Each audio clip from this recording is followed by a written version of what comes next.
Thank you for clicking play on the video. I'd like to ask you to click the thumbs up, subscribe to our channel, and ring that notification bell so that you can get alerted every time we bring out great content. Thanks.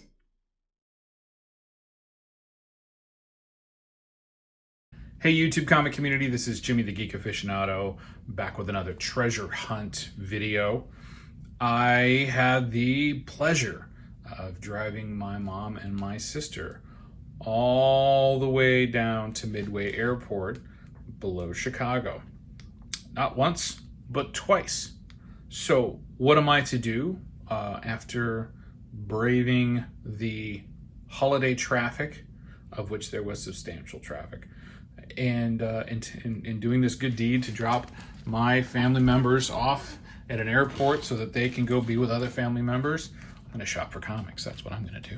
So I hit up a store that I don't get to go to very often, but I find very fun to go into because there's always something different in there. It's called All American Comics, and it's I don't recall the neighborhood, but it's in the South Chicago area. And I was able to actually track down some things that I was missing and some other little goodies. Starting here with this, Green Lantern Black Stars #3. I didn't actually get this last issue, and I was like, wait, where's #3? I don't know what happened, but I finally have it. Now I can finish reading it, so kind of happy about that.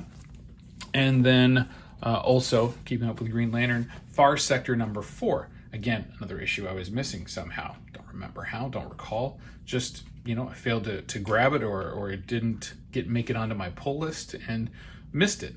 So I get to fill that out. And the reason why I like going to the store a lot of times is because they do happen to have some key issues and they do have some good prices. And I was able to come across this one for a better price. I don't remember exactly what the price was, but I do know that it was less expensive than most areas. This is Detective Comics number 468 with the first appearance of the Calculator. The menace of the Calculator. I don't think Batman had any trouble beating the Calculator, but, you know, who knows?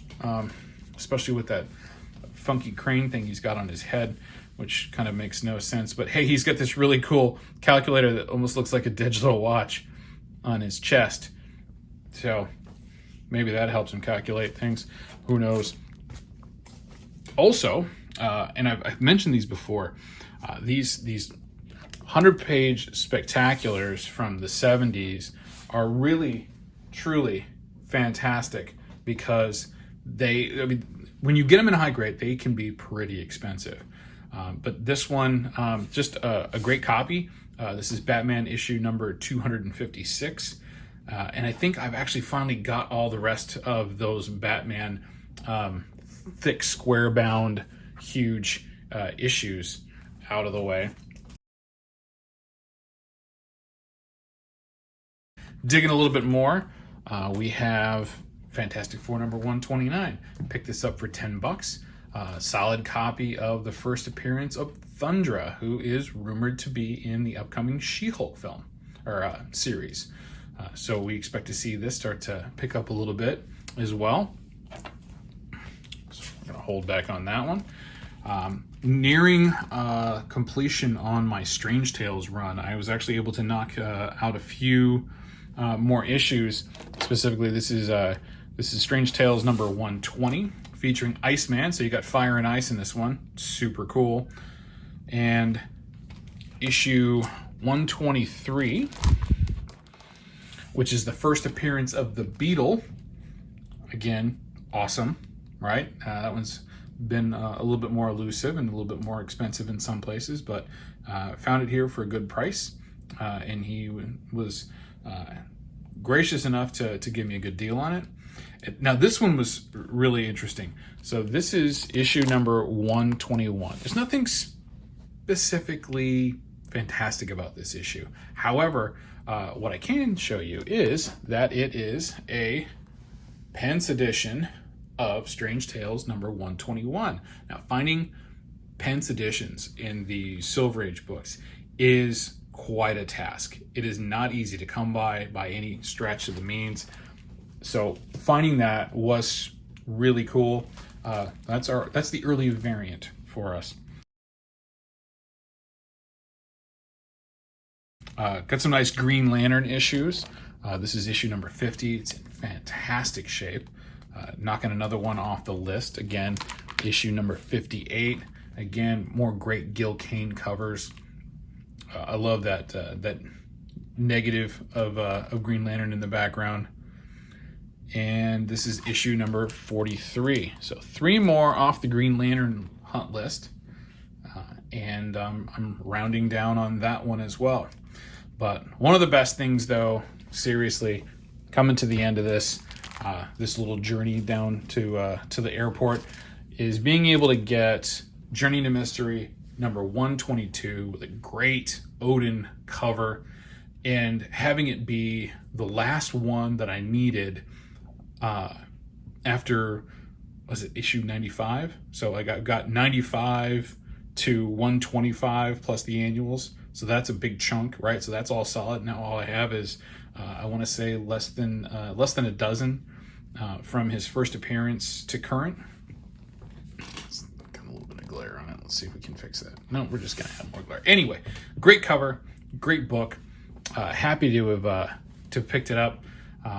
Happy to have been able to make it down there and visit my friend's store. And that's it for my haul. Oh wait, no, it's not for my haul. What am I talking about? I forgot. I had to go back and pick them up. So not only did I have to take them down there, I had to go pick them up. So here's the books from the return trip. Of course, I'm going to leave a little early. And and I'm going to stop off again, right? Because I saw some other stuff that was in there that I just didn't, have the means at the time, or just didn't pick up, whatever the case.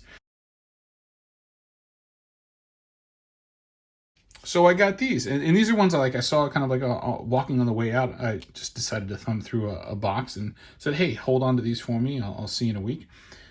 We've got Batman number 369, right, with Deadshot, and Detective Comics number 479 with Hawkman and Clayface.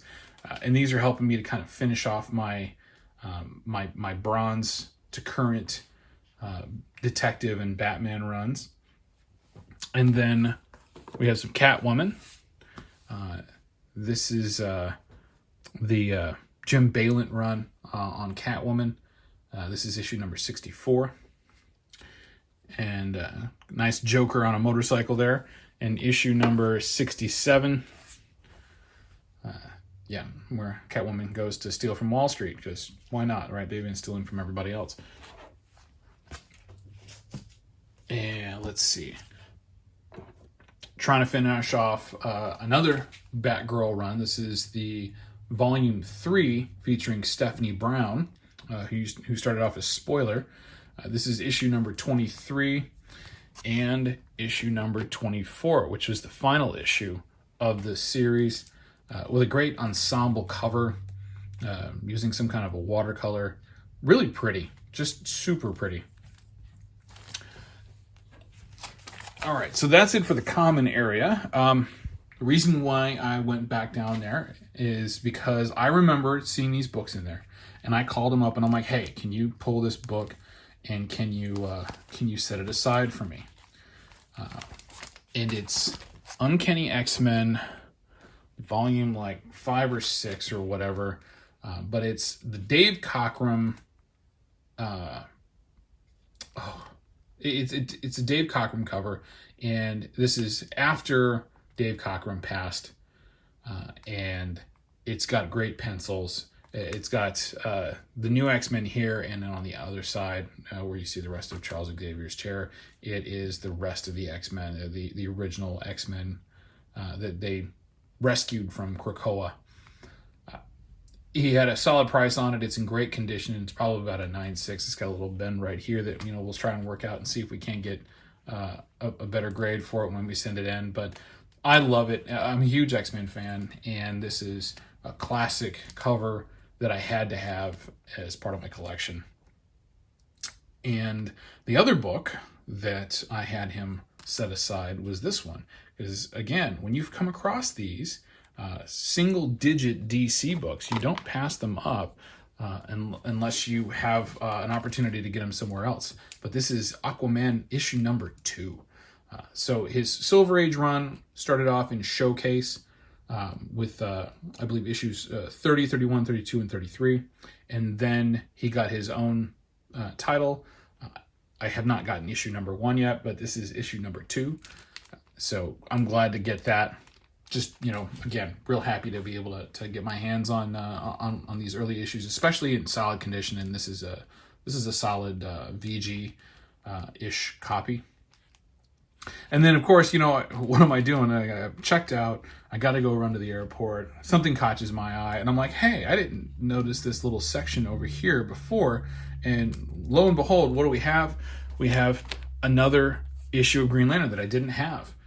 In fantastic shape. I mean, this is a solid VF-ish copy, somewhere between, you know, a 6.5 to an 8, which is, you know, kind of fine, but fine, very fine, you know, very fine. Anyway, but it's higher grade. It really is. It's in solid shape. It's issue number 66. It's still a 12 center. It's Silver Age, and again, scratching another one off the list. I don't have anything below issue 40 that I'm looking for. So, you know, everything is covered up through that. Glad to have them. Actually, no, I take that back. I think I have one, like 72 or 77 that I'm missing. But got this one scratched off the list. Got a lot of great books. All-American Comics, down south of Chicago. Not the south side, but, you know, south down towards a little bit below Midway. Thanks for watching. Click like if you liked the video. Subscribe to the channel if you want to see more. And we'll talk to you soon.